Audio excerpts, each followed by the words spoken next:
एक पल के लिए रुको, सोचो, अगर तुम्हारे पास सब कुछ होता, घर, गाड़ी, पैसा, शोहरत, लेकिन फिर भी रात को नींद नहीं आती, तो क्या वो सच में सब कुछ है? आज मैं तुम्हें एक ऐसे इंसान की कहानी सुनाता हूं जिसने यही सवाल खुद से पूछा और उस जवाब ने उसकी पूरी जिंदगी बदल दी। अर्जुन शर्मा मुंबई के एक छोटे से कमरे में रहता था। उम्र थी 27 साल, लेकिन आंखों में थकान किसी 70 साल के बूढ़े जैसी।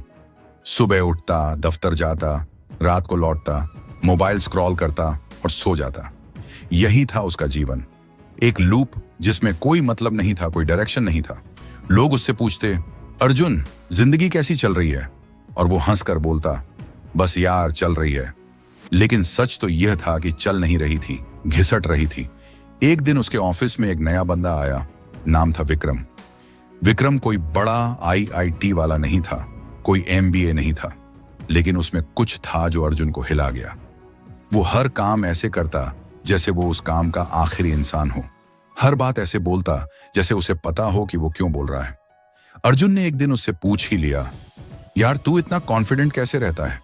विक्रम मुस्कुराया और बोला, अर्जुन, कॉन्फिडेंस कोई चीज नहीं है जो तुम्हें मिलती है, ये उस काम का बाय प्रोडक्ट है जो तुम हर रोज अपने लिए करते हो।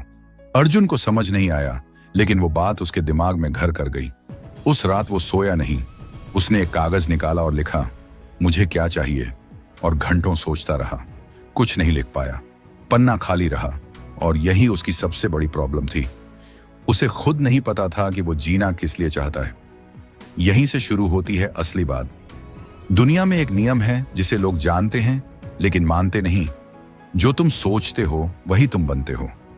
ये कोई मोटिवेशनल कोट नहीं है, ये न्यूरोसाइंस है। हमारा दिमाग जिस चीज पर बार बार फोकस करता है वो उसी के लिए रास्ते बनाने लगता है। जो लोग सुबह उठकर सोचते हैं आज भी वही बोरिंग दिन होगा, उनका दिमाग एग्जैक्टली वैसे ही सिग्नल्स देता है जिससे वो दिन बोरिंग बन जाता है। और जो लोग सोचते हैं आज मैं एक काम ऐसा करूंगा जो मुझे आगे ले जाए, उनका दिमाग उन्हें वो अपॉर्चुनिटी दिखाता है जो बाकी लोग मिस कर देते हैं। यह लॉ ऑफ फोकस है और अर्जुन ने इसे इग्नोर करते हुए 7 साल बर्बाद कर दिए थे। विक्रम ने अर्जुन को एक दिन बताया, गोल्स वो नहीं होते जो तुम विश लिस्ट में लिखते हो, गोल्स वो होते हैं जिनके लिए तुम कुछ छोड़ने को तैयार हो। अर्जुन ने सोचा, वो क्या छोड़ सकता है? उसे पता चला वो अपनी नींद छोड़ सकता है, अपना आलस छोड़ सकता है, वो व्हाट्सएप ग्रुप्स छोड़ सकता है जहां घंटों टाइम वेस्ट होता था।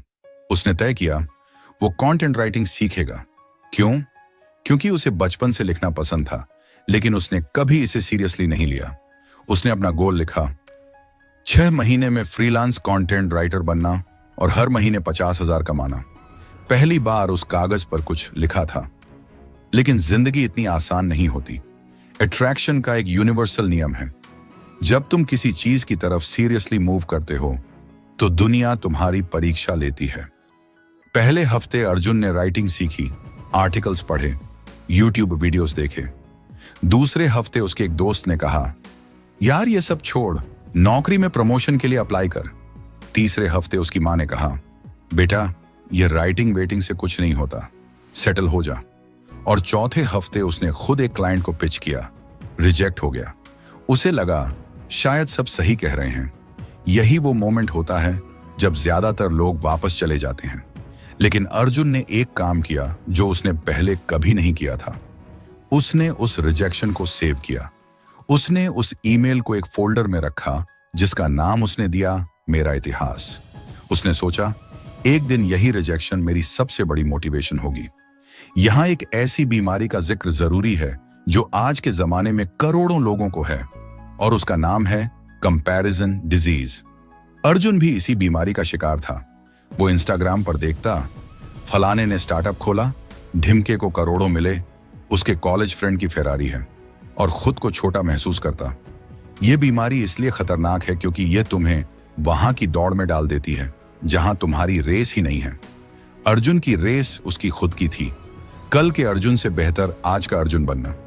जब उसने यह समझा तो उसने इंस्टाग्राम डिलीट किया। लोगों ने कहा, क्या हुआ? उसने कहा, कुछ नहीं, बस अपनी लेन में आ गया। इमोशंस, ये वो फ्यूल है जो या तो तुम्हारी गाड़ी चलाता है या तुम्हारी गाड़ी जलाता है। अर्जुन को गुस्सा आता था, खुद पर, अपनी परिस्थितियों पर, उस सोसाइटी पर जिसने उसे बताया था कि सेफ जॉब करो। लेकिन विक्रम ने उसे एक बात बताई जो उसने कभी किसी किताब में नहीं पढ़ी थी। अर्जुन, इमोशंस को दबाओ मत, उन्हें डायरेक्शन दो। तुम्हारा गुस्सा तुम्हारी सबसे बड़ी एनर्जी है, उसे कीबोर्ड पर उतारो। और अर्जुन ने एग्जैक्टली यही किया। जब भी उसे गुस्सा आता वो लिखता, जब भी उदास होता वो लिखता, जब भी डर लगता वो लिखता। धीरे धीरे उसके आर्टिकल्स में एक जान आने लगी, क्योंकि उसमें उसकी असली फीलिंग थी, कोई कॉपी पेस्ट नहीं। 3 महीने में उसे पहला पेड क्लाइंट मिला, 5,000 रुपए का। उसने वो पैसे नहीं खर्च किए, उसने उस नोट को फ्रेम करके दीवार पर लगाया। 5वें महीने में उसके 3 क्लाइंट्स थे। 6ठे महीने में उसने अपनी नौकरी नहीं छोड़ी, लेकिन उसकी फ्रीलांस इनकम उसकी सैलरी से ज्यादा हो गई थी। एक्शन, यही वो एकमात्र चीज है जो सपने और हकीकत के बीच का फासला मिटाती है।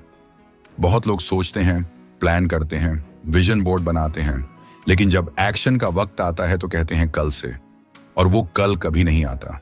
अर्जुन ने एक रूल बना लिया था, अगर कोई काम 5 मिनट में हो सकता है तो अभी करो।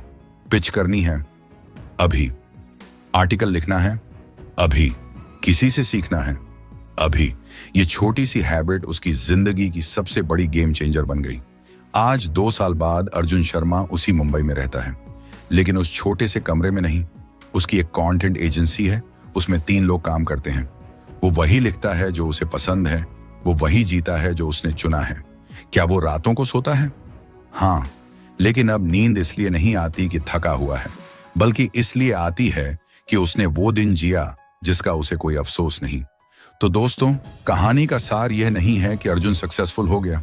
सार यह है कि अर्जुन ने एक दिन डिसाइड किया कि वो अपनी जिंदगी का स्पेक्टेटर नहीं, डायरेक्टर बनेगा। और उस एक डिसीजन ने बाकी सब बदल दिया। तुम्हारे पास भी वो डिसीजन लेने का वक्त है, और वो वक्त आज है, अभी है, इसी पल है। सवाल सिर्फ एक है, क्या तुम तैयार हो?